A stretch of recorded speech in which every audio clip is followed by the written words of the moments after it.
Buenos días, mi nombre es Javier Gaete, neurólogo del Hospital Clínico. Estamos comenzando nuestra sexta jornada del curso Manejo de Urgencias Médicas. Hoy día nos acompaña el doctor Alexis Agudo, que nos va a presentar dos temas. Testículo agudo, síndrome escrotal agudo en el servicio de urgencia, y posteriormente el manejo de la hematuria del servicio de urgencia. El doctor Alexis Agudo es urólogo del Hospital Clínico Magallanes y le agradecemos su disposición para participar en el curso. Adelante, doctor. Ya, sí, buenos días a todos. ¿Se escucha bien, doctor, cierto? Se escucha perfecto. Ya. Bueno, agradecerle, doctor, por la invitación. Un gusto en realidad poder compartir con estas actividades, ¿ya? El día de hoy vamos a hablar de un tema que, aunque se han hecho N cantidad de revisiones en la literatura, no deja de ser un punto de quiebre en la atención, sobre todo el médico que hace vida quizás en los servicios de urgencia, porque si bien es una patología urológica, pues resulta que la primera línea son los médicos que reciben al paciente y son aquellos quienes reconocen de manera adecuada ciertas características, lo que van a consultar de manera fortuita con el urólogo, ¿ya? Un poco para hablar de mi conflicto de interés era comentarles esto, que creo que es la base de lo que se está haciendo, ¿cierto? Es importante transmitir los conocimientos, ¿ya? Creo que eso da la diferencia entre una correcta atención al paciente, sobre todo un paciente de urgencia, y definitivamente no estamos exentos tampoco de ser pacientes en algún momento, ¿ya? Para hablar un momentito de síndrome escrotal agudo, básicamente recordar que un síndrome escrotal agudo es todo dolor o todo cuadro clínico, como ven ustedes allí, que aparece de manera súbita o subaguda también, ¿ya? Y se puede desarrollar, como ven ustedes, de minutos a días en realidad. Pueden haber signos inflamatorios o no del escroto, puede haber edema y puede haber cambios en la coloración, ¿ya? En realidad es un espectro de condiciones, ya veremos más adelante, y lo que nos interesa a nosotros más que todo es conocer las patologías agudas que van a requerir sí o sí una resolución quirúrgica, ya que definitivamente eso es lo que va a marcar la diferencia en la atención de urgencia.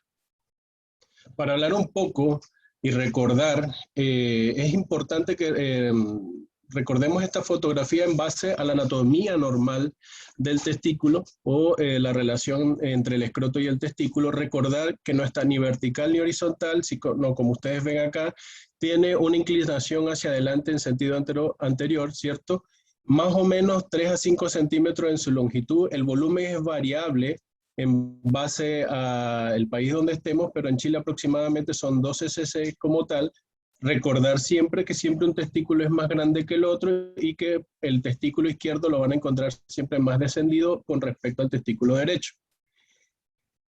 Recordar este importante reparo anatómico que es la túnica vaginal, puesto que lo normal es que cubra, como ven aquí, los dos tercios anteriores del mismo, ¿ya? Y entre esas dos capas, pues ustedes ven que se puede hacer un hidrocele, acumulándose líquido seroso, un hematocele, sangre por alguna causa traumática o por causas infecciosas, un piocele, ¿ya? El epidídimo nos orienta siempre porque está precisamente en la cara posterior del testículo, desde la parte superior hasta el polo inferior del mismo. Recordar la irrigación y el contenido que pasa a través de este cordón espermático, donde están todas las arterias que llevan irrigación al testículo, testicular espermática y parte del plexo panfiniforme, también rama genital del génito femoral. Esto recordarlo más adelante porque precisamente en la evaluación clínica tenemos que ir a buscar ciertos reflejos donde la alteración de este nervio pues va a tener nos va a inclinar por uno u otro diagnóstico.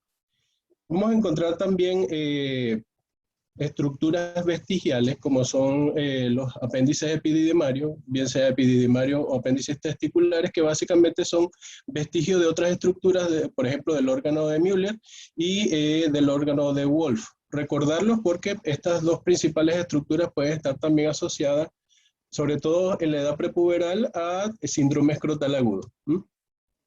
La etiología es varia. Hay muchas causas, desde vasculares, infecciosas, traumáticas, sistémicas, entre otras causas, ¿ya? Lo importante es conocer que, como les dije anteriormente, cuáles son aquellas que definitivamente pueden requerir una resolución de urgencia, ¿cierto? Y la finalidad de todo esto es básicamente preservar el testículo y preservar en otras cosas la capacidad de fertilidad del paciente, ¿ya? La orquitis o la orquiepididimitis en algún momento también se puede transformar en una causa quirúrgica si se absceda, por ejemplo, y definitivamente la gangrena de Fournier, que ustedes ya deben haber visto, es una urgencia, sobre todo si el punto de partida puede ser, de hecho, una orquiepididimitis. Así como hay estas causas bien conocidas, también hay una gama importante de etiologías que pueden justificar fuera de lo que es la torsión testicular, la epididimitis o torsión epididimaria, pueden justificar un síndrome escrotal agudo. Esta es una revisión que les quise traer en cortito, en realidad solo para que conocieran, ya que se hizo en el Departamento de Urología en Alemania, ¿okay? Donde básicamente se preguntaron qué hay más allá de una torsión o qué hay más allá de una epididimitis. Básicamente este es el cuadro de las etiologías múltiples que se fueron presentando en una revisión retrospectiva, donde la brucelosis, eso va a depender por supuesto de la epidemiología de cada región, infarto testicular segmentario, tumores, entre otras causas, ¿ya? Lo importante es que hay un organigrama para todo y esto de alguna manera nos puede ayudar, insisto, fuera de descartar torsión testicular, orquiepididimitis o torsión de hidátide, ¿cierto? Podemos nosotros poner en práctica este nomograma o este flujograma que nos va a permitir más o menos orientar al paciente una vez que se haya descartado ciertas causas, principalmente la torsión testicular, cuyo desenlace, si no se hace apropiado el diagnóstico, termina en la orquidectomía del paciente, ¿ya? Pero como ven allí, básicamente siempre considerar fuera de esto otras patologías, orquiepididimitis de otras causas, por ejemplo, patógenos atípicos, ¿cierto? También alteraciones en la coagulación que puedan generar trombosis o isquemias segmentarias, por ejemplo, vasculitis, que puedan llevar también a alteración o un síndrome escrotal agudo y otras causas abdominales que nunca se deben dejar pasar por alto, por ejemplo, la pancreatitis aguda, síndrome aórtico agudo y otra serie de patologías como masas retroperitoneales, inclusive la apendicitis en el primer momento. La prioridad que ustedes tienen que tener al evaluar un paciente con escroto agudo, es decir, aquel paciente que llega con un dolor súbito o subagudo, ¿cierto? O inclusive crónico, ya con cambios en ciertas características de la estructura anatómica del testículo, básicamente es identificar, como les dije, cuáles son aquellas que van para evaluación médica y cuáles son aquellas que van a cirugía, llámese principalmente torsión testicular, orquiepididimitis complicada, abscedada, ¿cierto? Y la gangrena de Fournier. Ustedes saben muy bien que los retrasos en un diagnóstico, en sospechar ese diagnóstico y el retraso del tratamiento de la patología, sobre todo la torsión testicular, va a generar un impacto importante en la fertilidad, además que en otros cuadros, por ejemplo, la orquiepididimitis complicada o la gangrena de Fournier, finalmente puede ir progresando a la muerte. Solo para comentarles, los estudios de imágenes en general del síndrome escrotal agudo, y se ha hecho varias revisiones con lo mismo, solamente es complementario a la buena anamnesis y al buen examen físico y al buen criterio que tiene el médico una vez que se hace la evaluación. Les explico, en las primeras etapas de la torsión testicular, quizás los hallazgos de una ecografía Doppler no van a ser concluyentes, pero si la sospecha se mantiene, es ese paciente que ustedes van a mantener en la urgencia y van a hacer evaluar por algún cirujano o algún urólogo, manteniendo fuertemente la impresión diagnóstica de que probablemente este paciente tiene una torsión testicular. ¿Qué van a preguntar? Ya lo vamos a ver más adelante en un nomograma que es bien interesante, pero la anamnesis básicamente las características del dolor, ya qué lo desencadenó, qué síntomas están asociados, sobre todo si son síntomas urinarios irritativos, ya fiebre importante y antecedentes de traumatismo o historia previa como ustedes ven en la región inguinoescrotal. En el examen físico hay que explorar, como todo paciente, todo en realidad, pero desde el punto de vista del síndrome escrotal agudo, lo que es la región abdominal, inguinal, la piel del escroto y el contenido escrotal propiamente tal es de suma importancia, por lo que recordando el recuento anatómico que hicimos al principio, la posición y orientación del testículo se ve solamente a la inspección, ¿cierto? Vamos a encontrar una simetría, un testículo izquierdo más bajo que el derecho. Recordar, ya lo vamos a ver más adelante, que el paciente se debe explorar o examinar primero en posición de pie y luego tendido en la camilla, ¿cierto? Ver el tamaño del área escrotal que se está evaluando y el dolor que genera. Tratar de diferenciar por separado testículo y epidídimo, ¿cierto? Estableciendo cuál de las dos estructuras tiene mayor dolor al momento de examinar. Siempre complementar el testículo con un buen examen del canal inguinal, palpando en toda su extensión, me refiero a la extensión extraabdominal, el cordón espermático, explorar el abdomen y vamos a ver más adelante que es importante el reflejo cremastérico. Solo para recordarles, el reflejo cremastérico es más frecuentemente observado, como ven ustedes, de los 30 meses hasta los 12 meses. Es donde más resalta el reflejo propiamente tal. Es menos consistente en edades mayores, pero la mayoría de la literatura habla de que debe ser sí o sí uno de los exámenes físicos, del examen físico dirigido cuando se está planteando un síndrome escrotal agudo. Esto es para recordarle, paciente, parece que estuviera saludando en realidad, pero es un examen físico de pies y luego, como le digo, examen físico tendido, ¿ya? Esto para recordar un video cortito cómo se explora el reflejo cremastérico. ¿Ya? Solamente se hace como ven, una estimulación, el borde interno de ambos muslos y básicamente lo que ustedes van a ver es la retracción o respuesta del músculo cremaster, ¿ya? Y eso está por la rama genital del abdominocrural, del genitofemoral, perdón, que fue el nervio que vimos como parte de la estructura del cordón espermático. En cortito, aquí están 4 de los principales síndromes que tenemos que ir a descartar. Me voy a detener primero en la torsión testicular.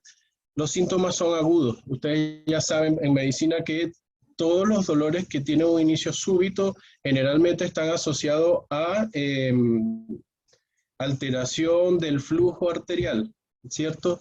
En el testículo no es diferente. El inicio agudo, ¿cierto?, con localización directamente en el testículo, con un reflejo cremastérico negativo, entre otras características que le vamos a desarrollar más adelante, definitivamente son síntomas y signos suficientes como para poder plantear el diagnóstico de torsión testicular. Aunque la torsión testicular no es la más frecuente, yo creo que todos tenemos claro que esto es lo primero que tenemos que ir a descartar una vez que tenemos un paciente con el planteamiento de un síndrome escrotal agudo. Ya las otras se les puede dar un poco más de tiempo, ¿ya? Evidentemente el Fournier es fácilmente reconocible, pero me refiero a que fuera de la gangrena de Fournier, la primera causa que vamos a descartar es torsión testicular.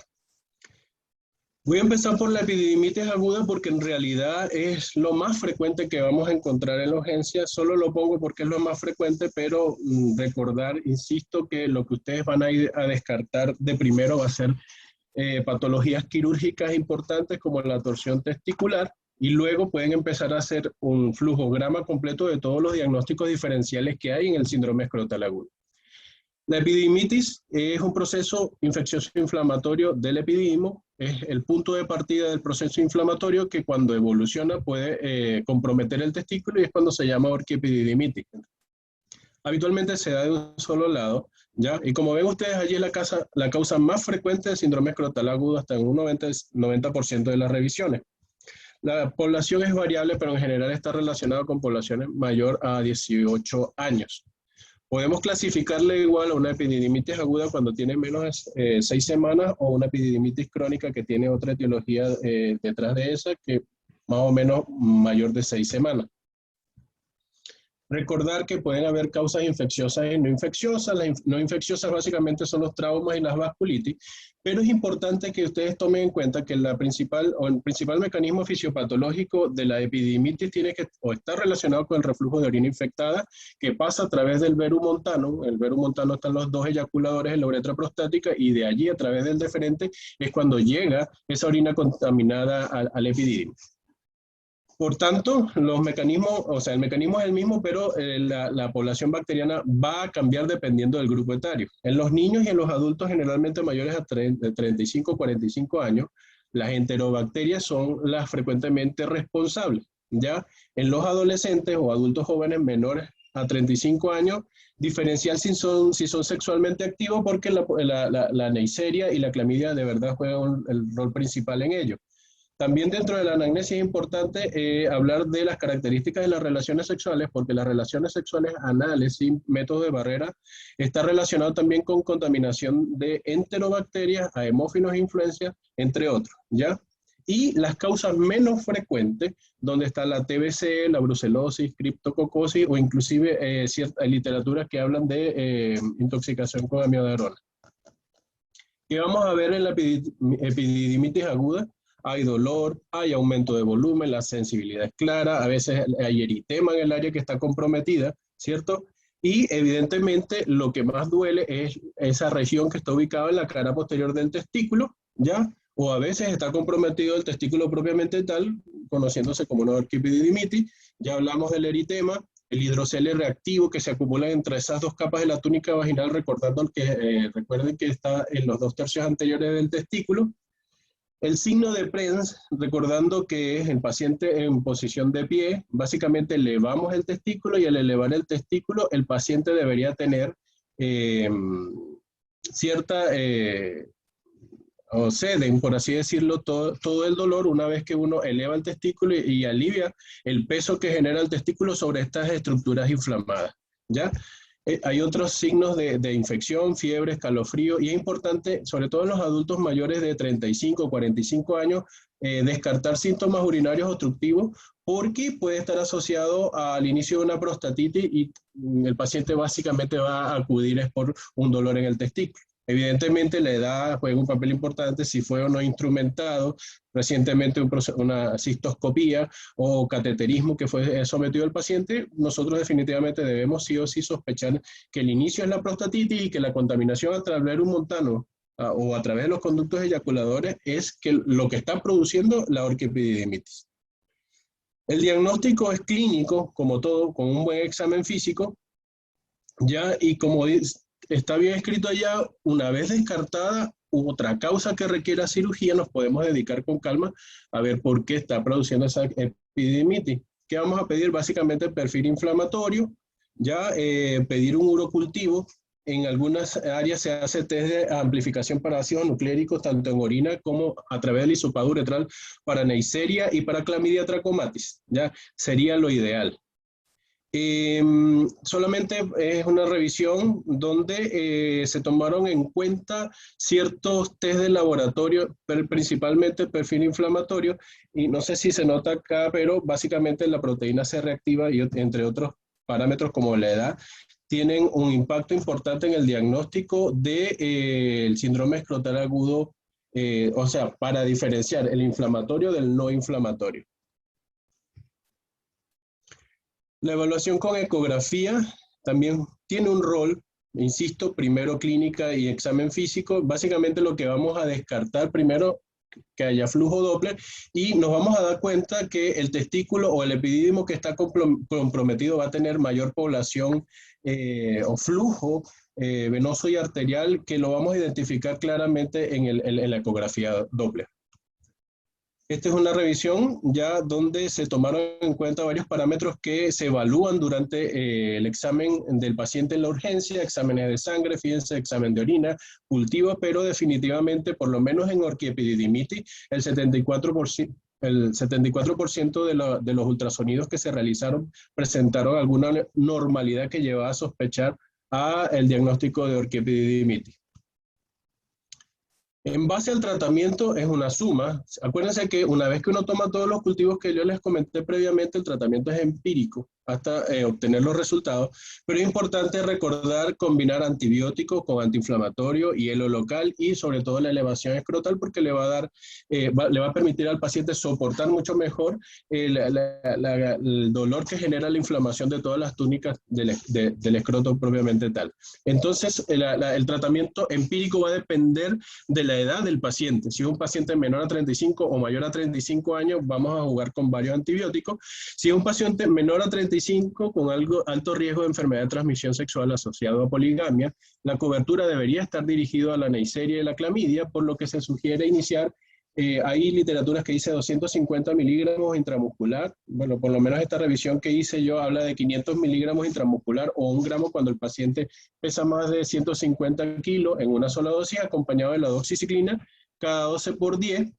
Hay pacientes que no van a tolerar la doxiciclina, donde se le puede dar una monodosis de acitromicina 1 gramo, o alérgicos a la cefalosporina, donde la gentamicina, siempre que no haya contraindicaciones asociadas a 2 gramos de acitromicina en dosis única, puede ser alternativa. Las quinolonas, por la resistencia a la Neisseria, en realidad no está recomendada de primera línea, por lo menos en este paciente.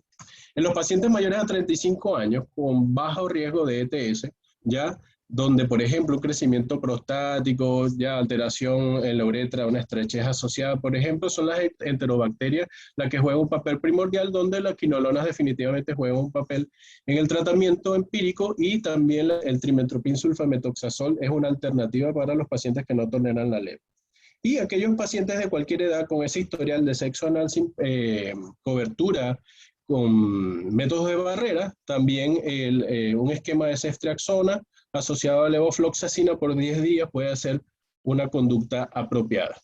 Insisto, una vez que obtengamos los resultados, pues definitivamente uno va a cambiar el tratamiento, pero en su caso ustedes en la urgencia, una vez que descarten todo lo anterior y estén claros que sea una orquipedimitis, ustedes inician el tratamiento empírico y lo van a derivar a la consulta de urología. Solo para recordar que en general se prefiere el uso de doxiciclina por encima de acitromicina porque la clamidia es mucho más sensible a la doxi, ¿ya? Eso va a cambiar de acuerdo al hospital donde estén trabajando o a la zona donde estén trabajando. Reconocer que el paciente debería tener una mejoría entre las 48 a 72 horas, y una vez que ustedes le dan un alta de la urgencia, en el dato siempre colocar que si no mejora, acudir nuevamente para una nueva evaluación, porque si no mejora, si ustedes, dependiendo de dónde estén, si están en el hospital, el paciente tiene que ser evaluado de urgencia por el urólogo o deben derivarlo de manera oportuna al urólogo, ¿ya? Es importante reconocer que en los pacientes donde se establece un diagnóstico por Neisseria o por clamidia, a corto tiempo son pacientes que tienen alta tasa de recaída. Por lo tanto, es importante recordar el tratamiento en conjunto con la pareja sexual. Ahora bien, ¿cuándo hospitalizar? Si el paciente tiene algún compromiso del estado general asociado a un estado inflamatorio infeccioso, ya comorbilidades graves, sobre todo en los pacientes inmunocomprometidos, ya cuando ustedes sospechan que el paciente no va a cumplir el tratamiento, o cuando ustedes ya vinieron tratando esa orquipedidimitis y el paciente después de 72 horas... ¿Perdón? No. Y como les digo, el paciente después de esas 72 horas no ha mejorado, plantear un probable absceso, por lo cual el paciente va a meritar cirugía. Si en algún momento se cortan, por favor, o no se escucha, me lo comentan. Escucha perfecto. Gracias. Entonces, vamos a hablar un poco de la torsión testicular, porque como les dije, es la primera causa que se tiene que descartar al momento de un síndrome escrotal agudo, que básicamente es la torsión del cordón espermático. Acuérdense que el flujo testicular es terminal, si eso se tuerce, pues el testículo se va a necrosar, ¿ya? Su incidencia es variable, pero es más o menos 4.5 en 100.000 menores de 25 años, ¿ya? Corresponde, fíjense, al 10 al 15% del síndrome escrotal agudo, por lo menos en el adolescente, pero es la primera causa de pérdida testicular y la primera causa de orquidectomía, ¿ya? Tienen varios picos de presentación, el primero es el primer año y luego entre los 13 y 16 años, aunque hay unas desviaciones estándar que puede presentarse inclusive hasta 25 años. Esto solamente para recordar, los tipos de torsión testicular pueden ser intravaginal, ya que es el 94%, donde la túnica, mejor dicho, la torsión del testículo propiamente tal se da dentro de la túnica vaginal, y la extravaginal, que es más probable en los prepúberes, intraútero o neonato, incluye la torsión de la misma túnica vaginal.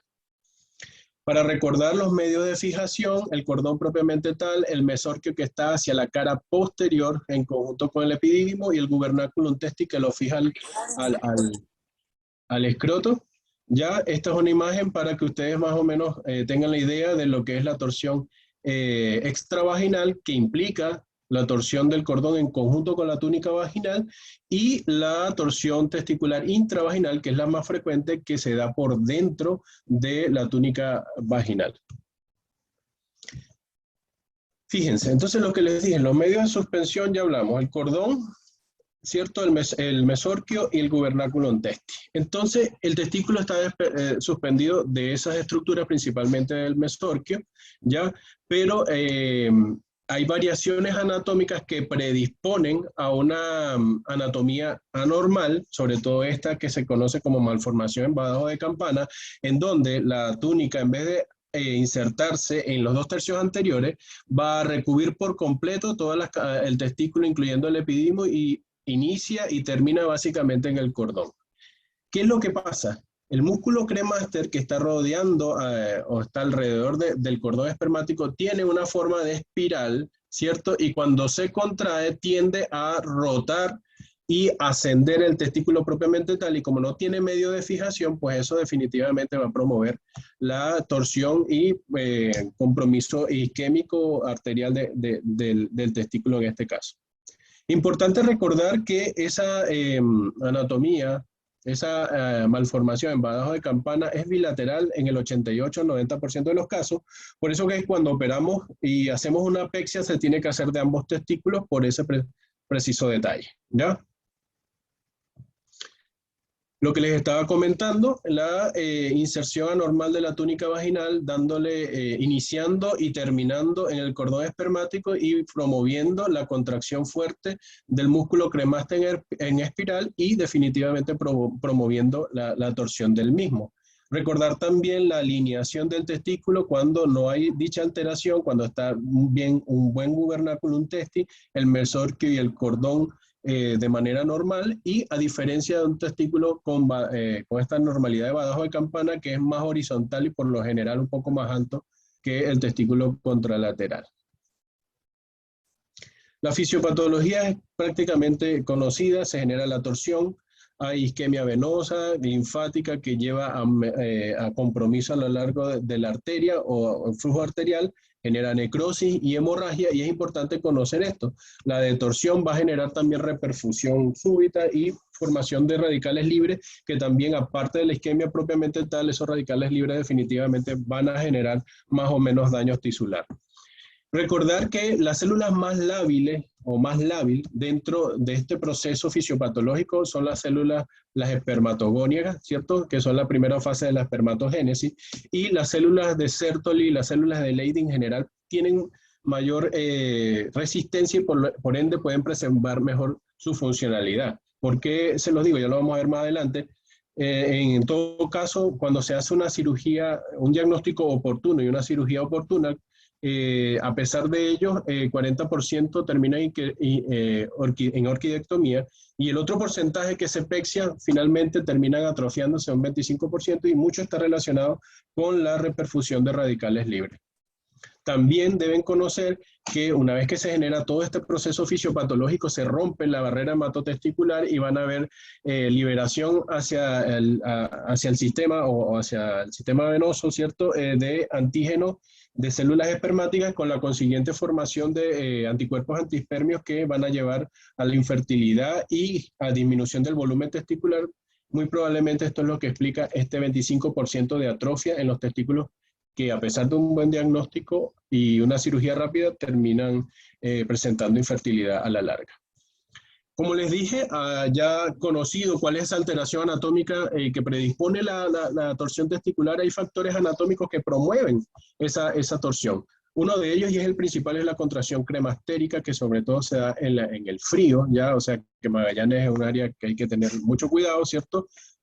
Después de un susto, ya con el ejercicio físico intenso, después del coito, tosiendo, las erecciones nocturnas, y esto no lo olviden porque precisamente durante la anamnesis, preguntarle al paciente en qué momento la inició, porque el 50% de las torsiones se inician en la noche asociado a la erección nocturna, con la defecación, y entre otros pacientes, por ejemplo, pacientes con criptorquías que estén en tratamiento con gonotrofina coriónica, testículo retráctil y traumatismo. Evidentemente hay factores anatómicos que ya lo vimos, ausencia básicamente de los medios de fijación normal del testículo. Entonces, ¿de qué va a depender la extensión del daño? Dos cosas importantes, tiempo de evolución y el grado de torsión, ¿ya? El testículo, lo que dicen ustedes, lo que han leído, es que es rescatable durante las primeras 6 a 8 horas. Pero tengan en cuenta algo, si la torsión es de más de 360 grados, ese testículo se puede necrosar inclusive 2 horas después que se da el inicio de la enfermedad, ¿ya? La literatura, como ustedes ven, establecen que las torsiones operadas ante las primeras 6 horas tienen una sobrevida de 90 a 100%, y ya cuando se va alargando el diagnóstico empieza a bajar de 6 a 12 horas entre un 20 a 50%, y ya después de 12 horas la posibilidad de sobrevida testicular es menor al 10%. Esto es un ejemplo ya de una bibliografía que se revisó, no recuerdo si fue japonesa, pero en fin, lo que quiero que vean es A, B y C, donde varía el grado de torsión entre 90, 180 y 270 grados. El tiempo de evolución es el mismo, pero miren la característica del tejido. Rosado y anecrótico propiamente tal en relación al grado de torsión. Igual, si ustedes hacen la detorsión quirúrgica de 90 grados de este mismo paciente, durante 4 días hay posibilidades de salvar el testículo, pero definitivamente la detorsión de los otros pacientes no va a tener mayor probabilidad y va a terminar muy seguramente en una orquidectomía. Bien, esto es importante que lo recuerden. Algunos pacientes, sobre todo los adultos jóvenes o los adolescentes, van a debutar con dolor abdominal, sobre todo en el abdomen bajo. Ya eso está relacionado con el origen embriológico del testículo. También asociado, puede presentar asociado un inicio a nivel del canal inguinal. Después de horas de evolución es cuando finalmente el dolor migra al testículo, ¿ya? Entonces, pensarlo porque van a ver ustedes, van a evaluar pacientes que van a acudir por el testículo, y a veces nosotros mismos como médicos hacemos o cometemos el error de no examinar el área escrotal y no vemos ninguna alteración simplemente en el abdomen, no encontramos, y probablemente derivamos al paciente a su casa con un tratamiento médico pensando en alguna otra causa, ¿ya?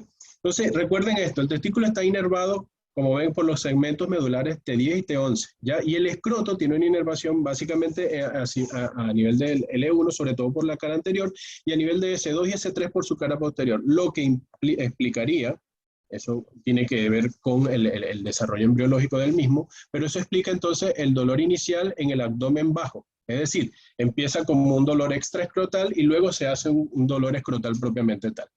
Recuerden entonces siempre hacer diagnóstico o el diagnóstico diferencial en adultos jóvenes o adolescentes que acudan a urgencia con dolor abdominal bajo.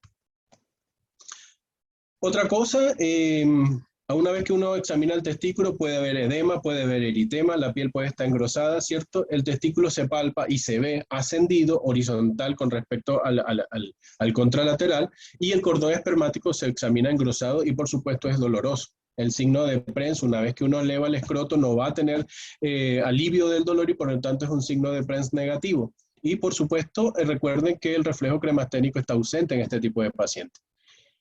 Van a conocer otra entidad clínica que se les puede presentar, que es la torsión testicular intermitente. Es ese paciente que les acude a ustedes y les describe muy bien la evolución clínica de una torsión testicular, pero cuando ustedes lo ven, clínicamente no tiene nada. Y de hecho le hacen una ecografía y no tiene nada. De ahí tienen que fijarse un poco más de la anamnesis y del cuadro que describe el paciente, porque es muy probable que lo que esté haciendo es una torsión testicular intermitente, y eso a la larga, de cada rato que se empieza a torcer el testículo, va a generar una isquemia segmentaria, generando a la larga una hipotrofia testicular. Esto es más o menos lo que vemos, ¿cierto? Un testículo elevado, sobre todo el izquierdo, que recuerden que es más bajo que el derecho. Fíjense, ustedes van a ver el testículo elevado, lo van a ver horizontalizado. Y si hacen un buen examen físico, se van a dar cuenta que va a haber un compromiso y dolor exquisito en el cordón espermático del testículo que está comprometido. Ahora, no sé si se ve bien, pero se los voy a comentar. Así como existen varios nomogramas, por ejemplo, el nomograma de Alvarado para el diagnóstico de apendicitis aguda, se han tratado de hacer varios nomogramas para la validación de sospecha de una torsión testicular. El doctor Takeshita en Japón básicamente hizo muy buen interesante trabajo donde al primer momento hizo un análisis retrospectivo de 110 pacientes menores de 30 años, ¿cierto? De 2012 a 2014, donde aplicaron un nomograma predictor de torsión testicular tomando en cuenta ciertos parámetros predictores. Ya lo vamos a hablar más adelante. Aquí después que hicieron eso, lo que hicieron fue luego un análisis prospectivo ya de 115 pacientes, tomando los mismos parámetros entre 2015 y 2017. Los resultados fueron estos.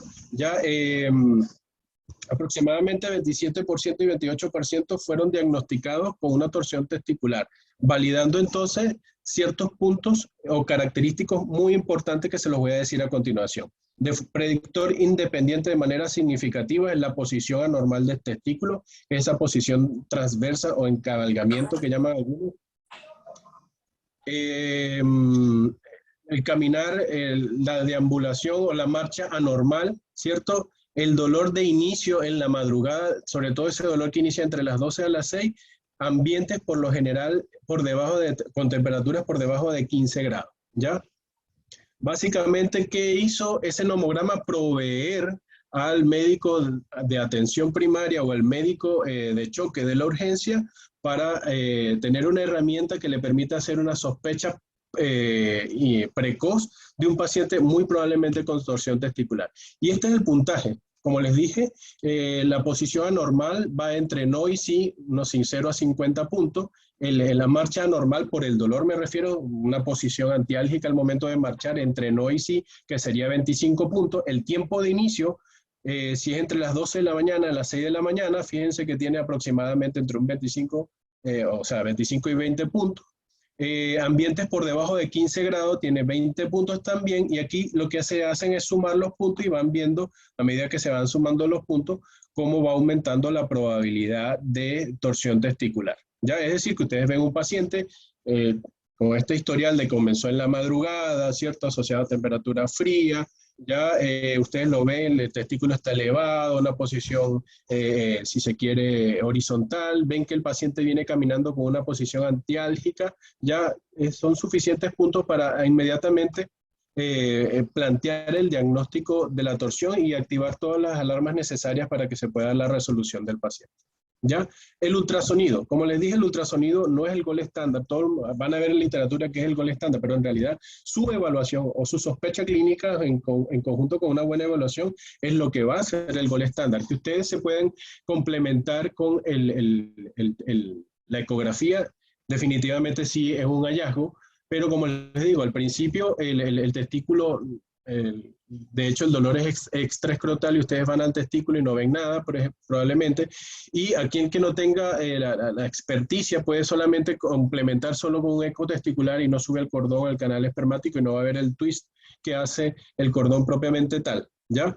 Pero en general, para que ustedes lo sepan, lo que describe la literatura, disculpen, es que la presencia de flujo testicular no descarta la torsión. Hay un criterio, pero un solo criterio que no tiene mucha sensibilidad, pero sí alta especificidad, que descarta la torsión, que es la perfusión arterial y venosa, que uno lo puede hacer con un Doppler en el centro del testículo propiamente tal, ¿ya? Esto es lo que vamos a ver, comparamos ambos testículos, vemos un testículo que no tiene flujo a nivel central y lo comparamos con el contralateral, que evidentemente tiene un mayor flujo. Eso, dentro de otras características, puede haber hidroceles, inflamación reactiva. Y lo que yo les recomiendo para aquellos que les guste hacer ecografía en urgencia, En un paciente con síndrome escrotal agudo, aparte de lo que hablamos de la evaluación clínica, siempre no solamente evalúen ecográficamente el área testicular, sino como les dije, tienen que hacer una evaluación del canal inguinal para ver si se puede observar este twist, ¿cierto? Que en un primer momento va a ser hipervascular, pero luego al pasar el tiempo van a haber cambios o ausencia de flujo, ya porque este twist que se puede reconocer de manera temprana, así en el testículo no haya alteraciones, ¿ya? Lo otro que pueden evaluar, y eso se puede ver en algunos pacientes, es, fíjense, la orientación transversal que tienen ambos testículos. En este caso, por lo menos, no se ha presentado la isquemia y todavía hay flujo testicular o hay flujo de la arteria testicular en el centro de ambos testículos. Este es el tipo de paciente que yo les digo que ustedes en realidad no ven, prestan atención al ecografista y dice hay flujo Doppler, ya, no es una torsión, lo envían a casa. Es importante, insisto, la sospecha que ustedes planteen para un diagnóstico de torsión testicular y es preferible equivocarse al decir, ¿sabes qué? Insistí tanto y no era una torsión testicular, era cualquier otra cosa que equivocarse y mandar a un paciente con un inicio de torsión a casa. Aquí lo podemos ver, estos cambios son clásicos, fíjense el testículo del lado derecho con respecto al lado izquierdo, la ausencia de flujo con respecto al testículo contralateral, cambios o anormalidades en la posición con hidrocele reactivo debido al proceso isquémico en un primer momento. ¿Cómo lo tratamos? Hay mucha literatura que habla de tratamiento. El tratamiento es quirúrgico, cierto, pero la pregunta es qué hacer cuando aquellos colegas que están en centros de lejanía, por ejemplo acá en Williams, Porvenir, inclusive en Natales, ya, ¿qué hacer? La detorsión manual, siempre y cuando se haga evidentemente un buen bloqueo en el cordón espermático, es una alternativa. No es definitiva, evidentemente, pero es muy dolorosa para el paciente y algunos lo soportan. Y lo otro es que, tomando en cuenta ese procedimiento que ustedes están viendo, el 32% de los pacientes quedan con torsión residual al momento de ir a pabellón. ¿Qué es lo que hacemos nosotros acá con este procedimiento? Básicamente es darle un chance hasta que el cirujano o el urólogo termine resolviendo el paciente. Si ustedes se dan cuenta, clínicamente ambos testículos se tuercen de lateral hacia medial, siguiendo básicamente la inserción de las fibras del cremaster en ambos cordones. Por ende, si nosotros vamos a detorcer un testículo, tenemos que hacerlo de medial hacia lateral, ¿ya? En sentido contrario, ¿ya? Igual el dolor o el grito que les puede dar el paciente al momento que ustedes estén haciendo la maniobra también los puede orientar. Pero como les digo, esto es una terapia para aguantar hasta que tenga una resolución quirúrgica. La cirugía es el procedimiento estándar, ¿cierto? Se hace una orquidectomía eventualmente o una orquidopexia bilateral, ¿ya? Y la pregunta que pueden hacer muchos padres en realidad, ¿pero por qué le van a quitar el testículo si se va a atrofiar? Déjenlo que se atrofie, no lo operen. Y déjenle su testículo. En realidad lo que les expliqué, una vez que se rompe la barrera hematoespermática, van a existir anticuerpos antiespermatogonias que van a dañar y van a comprometer la fertilidad del testículo contralateral. Esto es lo que encontramos normalmente cuando han pasado, dependiendo del twist o del número de grados que haya torcido el testículo, ¿cierto? Esto es lo que hacemos, exteriorizamos, vemos la vitalidad, por lo general dejamos el testículo 10 a 15 minutos en suero fisiológico tibio, temperatura corporal en realidad, y hacemos pequeños cortes en la túnica albuginea para ver si hay algún sangrado o se descomprime algún edema y ver si hay alguna recuperabilidad del flujo vascular. Básicamente cambia de tono oscuro a tono rosado, ¿ya? Esto es lo que hacemos igual desde el punto de vista quirúrgico, lo detorcemos y como les dije, al igual que la detorsión manual, lo hacemos de medial a lateral, en sentido contrario al movimiento que hace el testículo para torcerse. Esto es la pexia, hay varias técnicas en realidad, se hace con sutura reabsorbible y lo pexiamos a la túnica vaginal parietal en realidad, ya, y lo tenemos que hacer de ambos lados, bien sea por una incisión, que es lo que normalmente yo hago, o incisiones separadas. Recordar que la función hormonal suele permanecer normal tras una torsión resuelta porque las células Leydig y las células de Sertoli toleran mucho mejor los cambios isquémicos que las espermatogonias. El riesgo de cáncer de testículos, importante, aumenta 3.2 veces más en aquellos pacientes, sobre todo entre edades entre los 6 y los 13 años, ¿ya? Y el espermiograma puede ser normal hasta un 50% de los pacientes a largo plazo, ¿ya? Sobre todo si las cirugías se hacen en menos de 12 horas. Ideal en menos de 4 horas. Pero fíjense que a la larga va a tener un impacto final en la fertilidad del paciente. Esto se lo quería traer para que vean la revisión que hicimos comparando entre hospitales. La mayoría de las revisiones de hospitales donde hay un flujo de pacientes importantes, yo hice una revisión de Ciudad de México y esta que es de Irán, tiene una alta tasa de torsión y alta tasa de orquidectomía, y ellos hacen la conclusión de que probablemente está asociado que el paciente, al desconocimiento por parte de los padres, al desconocimiento por parte del médico que genera una evaluación en el área de urgencia, y también por el retardo o la dificultad que tiene el paciente en acudir a un área hospitalaria. Hicimos una revisión rápida para comparar qué hacemos nosotros en el hospital clínico.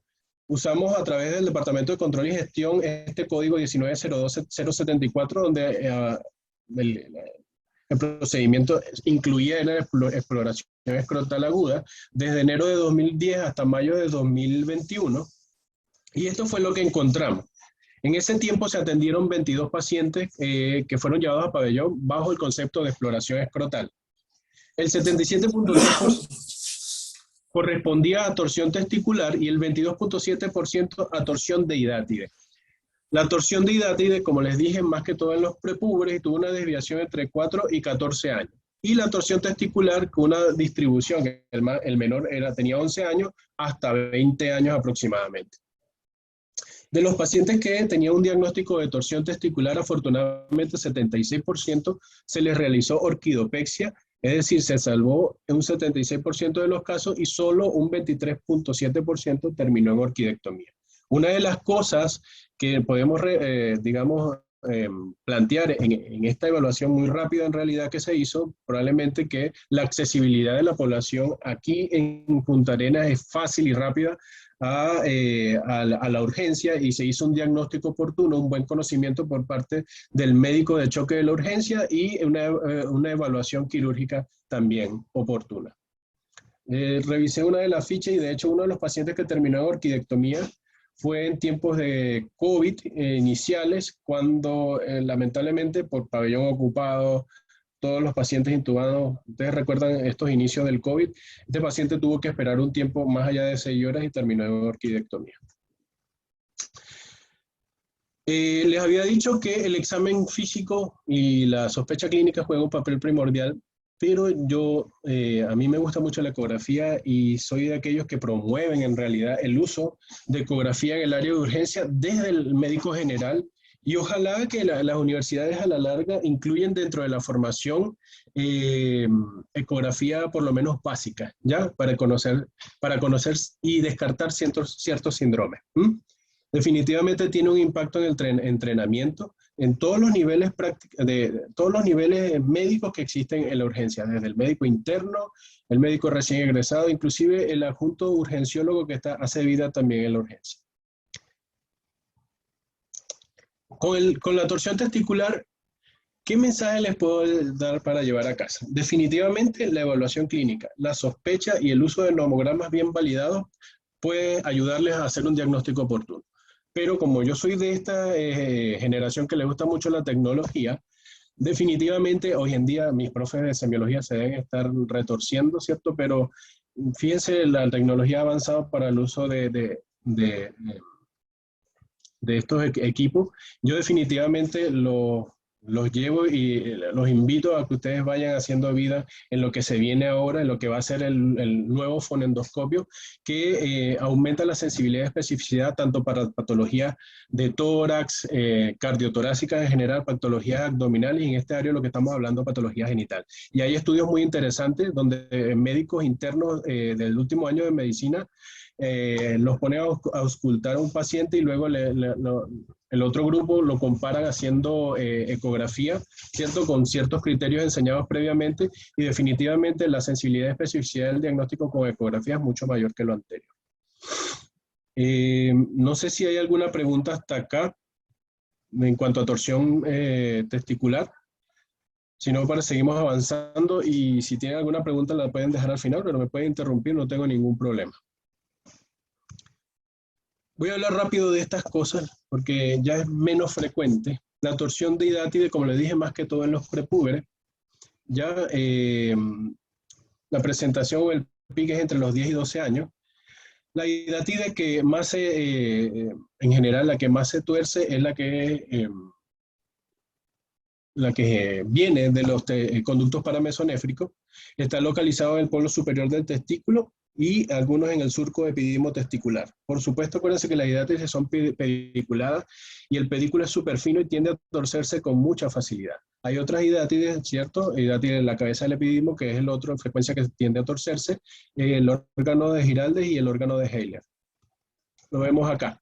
El que más se tuerce el apéndice testicular propiamente tal, en un 92%, le sigue con el apéndice epididimalia, y hay otras vasos o hidátides que pueden también formar parte de esa patología. En realidad, una vez que ustedes descartan la torsión testicular, ya pueden con calma buscar otro diagnóstico, por ejemplo el prepúber, entonces torsión de hidátide, ¿ya?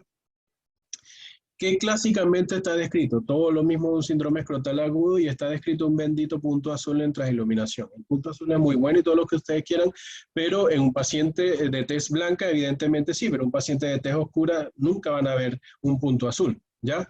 La sospecha clínica, la evaluación clínica, insisto, el buen criterio clínico y definitivamente la ecografía les va a dar un hallazgo, una idea mucho más clara de lo que ustedes tienen pendiente, ¿ya? ¿Cuál es el manejo de la torsión? En realidad el manejo es conservador, uno puede esperar reposo y analgesia, y si el paciente en unos 4 o 5 días no mejora, definitivamente llevarlo a cirugía. Ahora usted me dirá, pero si eso es así, ¿por qué en el estudio que ustedes hicieron todos los pacientes fueron a cirugía? Porque todos estos pacientes con síndrome escrotal agudo evaluados desde enero de 2010 fueron pacientes con sospecha clínica de torsión testicular, y como dice uno como urólogo, prefiero equivocarme en pabellón, ¿cierto? Y dejar pasar una torsión testicular. Porque inclusive con una ecografía, como les comenté, que me diga que hay flujo en Doppler a nivel testicular, yo, de acuerdo a mis sospechas clínicas, yo prefiero llevarlo a pabellón y, como le digo, equivocarme en pabellón. Este flujograma les puede ayudar un poco en base al dolor testicular agudo, recordar si es súbito y si es gradual, ¿ya? Si es súbito, siempre pensar en patologías vasculares, y lo primero que ustedes van a sospechar sobre todo y descartar es una torsión testicular. Usar toda la batería diagnóstica que tengan a la mano, pero sobre todo un buen criterio clínico, y aquellos que hagan ecografía Doppler, hacer por lo menos una primera ecoscopía y luego apoyarse con el médico radiólogo, ¿ya? La torsión testicular ya lo hablamos, la de torsión manual va a depender de en qué contexto esté el paciente y dónde estén ejerciendo ustedes, y definitivamente la distorsión quirúrgica es el tratamiento inicial. Cuando el inicio es gradual, ya, y ciertas otras características, pensar más que todo algún proceso inflamatorio infeccioso, y evidentemente ya el tratamiento es médico. Les quise hablar un poquitito, esto en cortito, del traumatismo escrotal, porque es en corto, es súper fácil. Si un paciente tiene alguna lesión o injuria, llámese quemadura, trauma penetrante, eso significa cirugía. Pero el problema son aquellos pacientes que vienen con un trauma contuso, le dieron una patada, etc. Hacer una buena exploración física, pero aquí las ecografías sí juegan un papel primordial, porque lo que nos interesa a nosotros saber es si hay o no rotura de la túnica albuginea. Si la albuginea está rota, ¿ya? O hay dudas ecográficamente de que probablemente esté rota, hay un sangrado o un hematoma bien grande, ¿cierto? O el tamaño de ese hematoma supera 3 veces el valor del contralateral, o se ve una dislocación o disrupción ecográfica, el paciente va a pabellón. Si la albuginea está intacta y no se ve nada de esto, uno puede observar al paciente, analgesia, hielo local, reposo, y mandarlo a evaluación en urología, ¿ya?